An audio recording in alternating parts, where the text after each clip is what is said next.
What's up everyone, welcome back to Just Finished Coding. This is part 5 of our object-oriented programming series on Python, so let's get coding.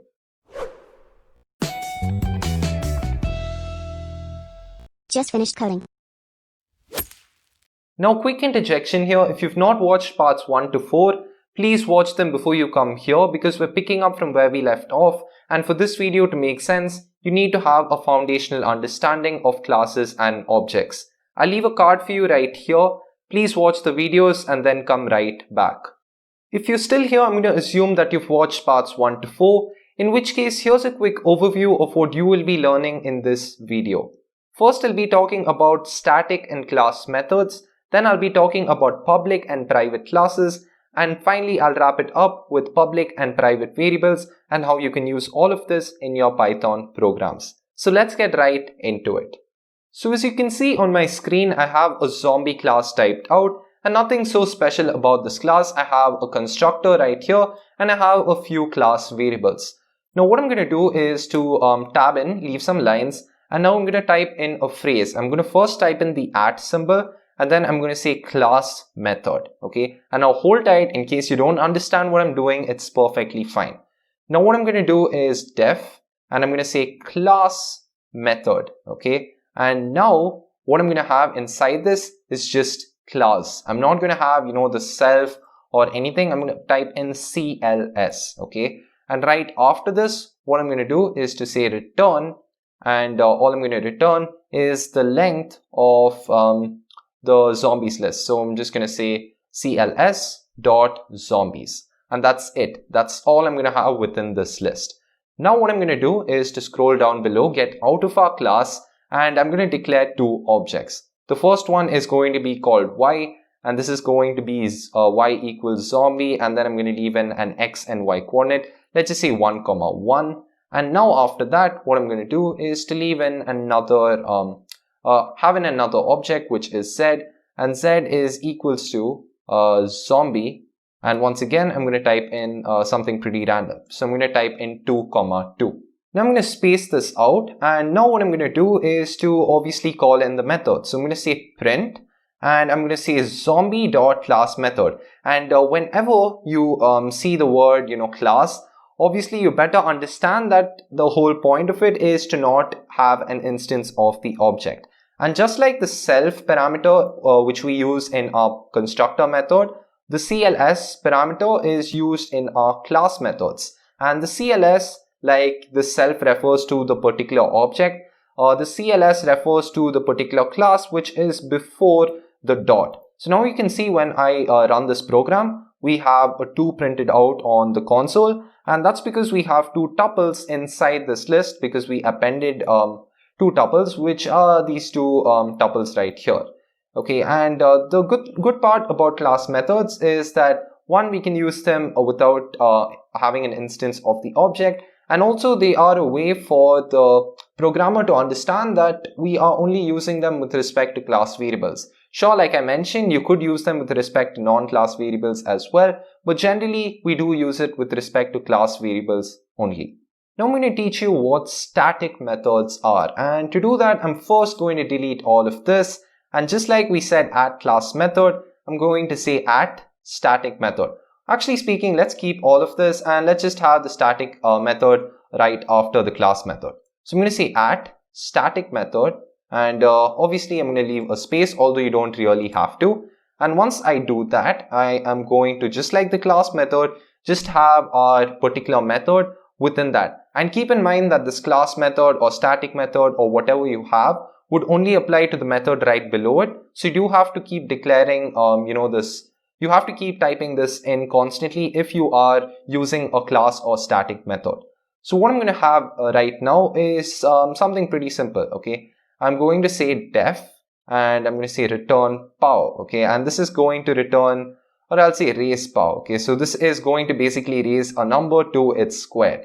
So raise power, and inside its parameters, I will not have a self, and instead I'll just have an a, okay? And what I'm going to do is to just say return a to the power a. So I'm just going to say, for using power, I'm just going to type in 2 stars, and I'm just going to type in not a to the power a to the power 2, and that's pretty much it. Now what I'm going to do is to scroll down, and I think I left an extra line there, which is why PyCharm is yelling at me, and there we are. So now right below in my code, what I'm going to do is to just say, once again, I'm not going to declare an object. All I'm going to say is zombie dot, and for the starting method, I can directly use it. And now I'm going to say, what should I put in? I'm going to say 25, okay? And obviously this isn't really going to give us anything meaningful, and we're better off not having this at all because we can't see any change in our console.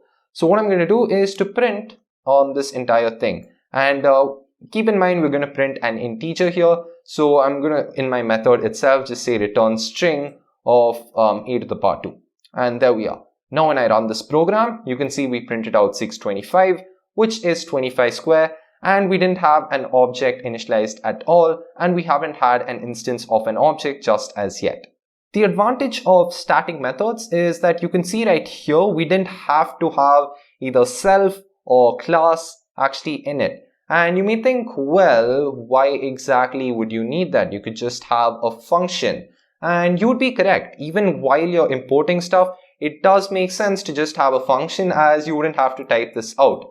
But the reason we use static methods is to group everything, which is grouping like-minded methods, if you want to put it that way, into a particular class. And a class, you can view it right here as some kind of a folder which is holding methods that perform a certain task.